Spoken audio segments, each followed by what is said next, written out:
Beijing CDC has issued a wartime status prohibiting residents from leaving, and in Hubei, 3 locals have implemented wartime control measures, limiting people to their own homes for self-quarantine. In Wuhan, a massive spike in confirmed cases, almost 15,000 reported in just one day. That's 12 times more than the previous day. Find out why that is. A daughter in Wuhan told us her desperate situation. With a coronavirus patient father who attempted suicide and mother having lung infections, she's on the verge of collapse. Welcome to China in Focus. I'm your host, Tiffany Meyer. On Thursday, Beijing CDC issued a wartime status saying, quote, "The big war is about to come." The status prohibits people from leaving Beijing. If people go to work, they'll have their body temperature measured at work. They're told to stay at home and avoid face-to-face communication. Everyone must obey. The strange thing is, usually these kinds of orders are only issued by the regime itself and not by the CDC. Since the status was issued in the evening, most citizens will only find out when they wake up in the morning. We'll keep you updated as reactions come in. On Thursday, 2 districts and 1 county in Hubei implemented what they're calling wartime control measures. One district is almost as big as New York, the other is about half the size of New York, and the county is more than twice the size of New York. Under the so-called wartime control measures, nobody is allowed to go in or out of the residential houses, except medical staff. Every 3 days, food will be delivered. People have to stay home for at least 14 days, which officials say is the longest time the coronavirus incubates for. No cars are allowed except for medical vehicles. Across China, banners have been appearing warning citizens to stay inside. This one threatens broken legs and teeth if people try and escape or talk back, while another threatens people's descendants with death if anyone dares to hide their infection. According to state-controlled media in China, about 15,000 new confirmed cases of the coronavirus reported in Wuhan on Wednesday. That's 12 times more than the previous day. These increased cases come after a change in diagnostic criteria.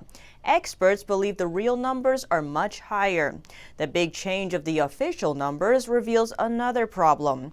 Most of the patients have not been diagnosed and stayed outside of the hospital, making the outbreak worse. The dramatic increase in the numbers comes from the fact that doctors can now use their own discretion to determine if a patient is infected. Previously, patients could only be confirmed to have the coronavirus if diagnosed with an official test kit.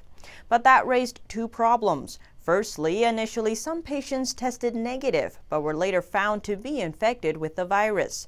Secondly, Chinese authorities control the number of test kits available, which in turn controls the number of confirmed cases. If someone wasn't diagnosed with a test kit, they weren't counted and could not stay in the hospital for treatment. Many of them went from one hospital to another trying to get a test kit. This increased the risk of transmission to other people, including to their family. Under the new method, known as clinically diagnosed cases, patients who demonstrate all the symptoms of the coronavirus but who weren't able to be tested or who died before being tested also count. Among the 15,000 new cases, about 90% fall under that category. The question is, from the end of January until now, how many people infected with the coronavirus have been so-called virus spreaders in Wuhan just because they were turned away from the hospital? Many companies closed some of their shops in China, including Apple, Starbucks, Nike, Adidas, Hugo Boss, Gucci, and Prada. Hotels have also closed. Hilton Hotel has closed 150 of its 200 hotels in China. And outside of China, Japan has confirmed its 1st death from the coronavirus. And in the U.S., it has its 15th confirmed case. It's the first confirmed case in Texas.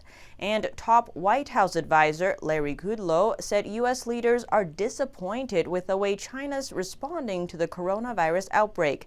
He added the U.S. has not gotten enough information about what's happening.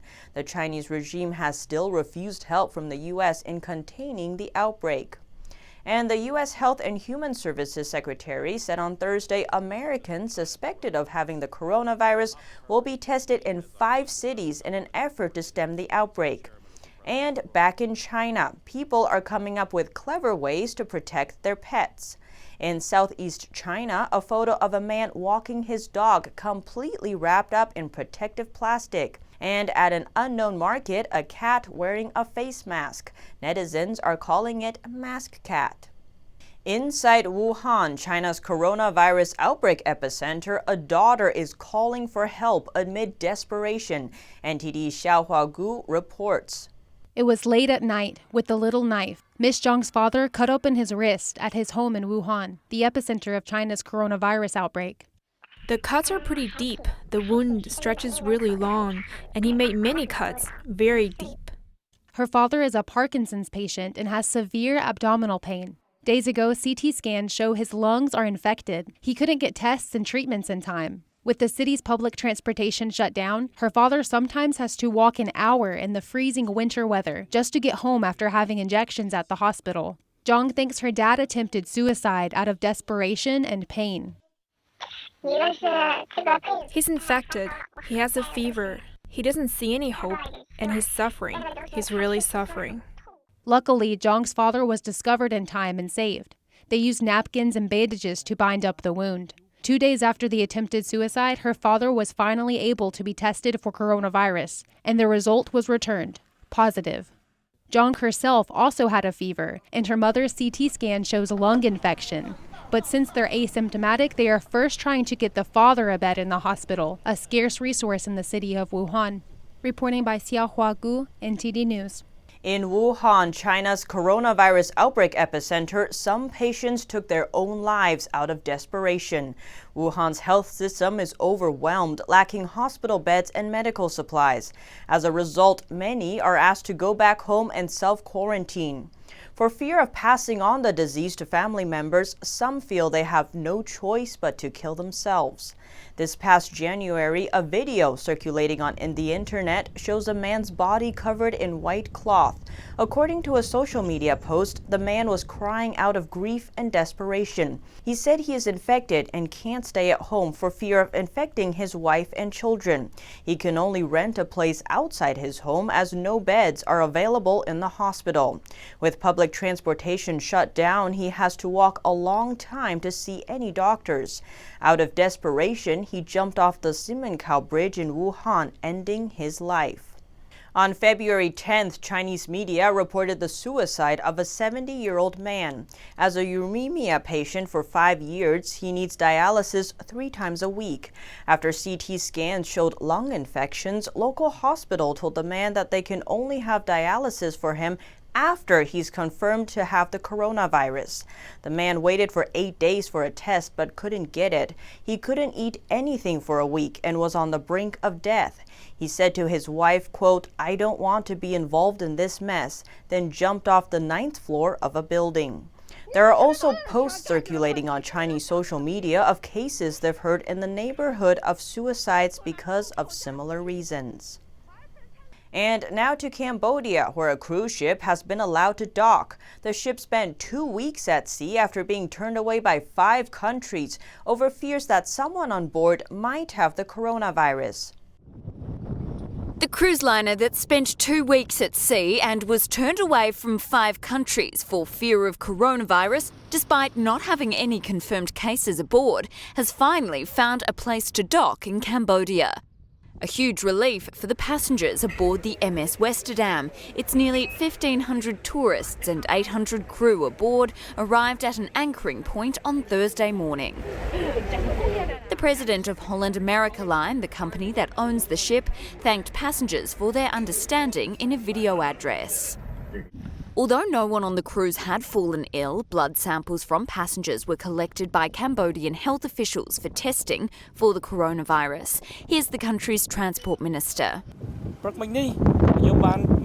So this morning we have sent our doctors to take their blood test in Pasteur Institute in Phnom Penh by helicopter. Though according to estimations there may be no one on the ship who has the coronavirus.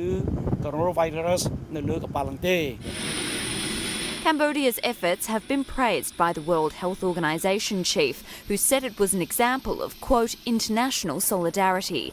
It's still not known when passengers will be able to travel home, with the Westerdam calling for the disembarkation to be postponed to Friday. After 6 weeks in quarantine, a California mom has finally reunited with her 2 younger children. It wasn't just another day when she and her husband picked them up from school. We're happy, and of course, it's not sad. We cry probably out of joy. I don't think it's because we're too sad, and that's what's going through. And I'm happy we're reunited. Hopefully, nothing's going to separate us again. 6 weeks ago, Esther Tabika and her 15-year-old daughter flew from San Francisco to China to visit Tabika's parents in Wuhan. As soon as they arrived, panic began to spread around the city about the coronavirus outbreak. When the Chinese regime locked down the city, Tabika contacted the local U.S. consulate and was able to secure seats on the first U.S. evacuation flight out of Wuhan 2 weeks ago. Tabika and her 15-year-old daughter landed in March Air Reserve Base in Southern California, where they have been quarantined for. Here at China in Focus, we bring you first-hand information from inside China. Don't forget to subscribe for the latest updates.